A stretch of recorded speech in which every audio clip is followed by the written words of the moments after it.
কিরে 12 তো শেষ হলো, এবার কি করবি? এই এমবিবিএস করব, তারপর তো লাইফ সেট। ও আচ্ছা, এটা জানি তো। আরে আমার দাদাই তো পড়েছিল এটা। কিন্তু কাকু, তোমার দাদা তো রাজমিস্ত্রি।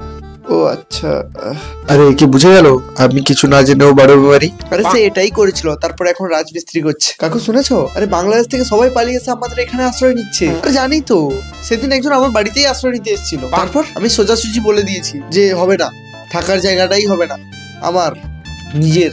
মানে মানে হচ্ছে তোর কাকিমা সব বিষয়ে যে আমার এই নলেজ আছে না, তাই জন্য খুব জেলাসি ফিল করে, তাই জন্য আমাকে মাঝে মধ্যে ঘর থেকে বের করে দেয়। ও আচ্ছা আচ্ছা। কাকু দেখলে বিরাট কোহলি যেভাবে, আরে আরে জানি জানি জানি জানি, তুই দাঁড়া তুই দাঁড়া, আমাকে বলতে দে আমাকে বলতে দে। বিরাট কোহলি সেদিন যে গোলটা করলো সেটার কথা বলছিস তো? আরে তুই দেখিস নি বিরাট কোহলি যে গোলটা করলো যার জন্য রোনাল্ডো চমকে গেল? আরে তুমি কি পাগল হয়ে গেছো? কেন, কি ভুল বললাম? বিরাট কোহলি কবে থেকে ফুটবল খেলা শুরু করলো? বিরাট কোহলি ফুটবল খেলে না, বিরাট কোহলি তো ক্রিকেট খেলে। সেদিনটা সেঞ্চুরি করলো, সেই কথাটা তোমাকে বলতে গেছিলাম। যাও তো, কিচ্ছু জানো না, শুধুমাত্র বাড়ুমি মারা।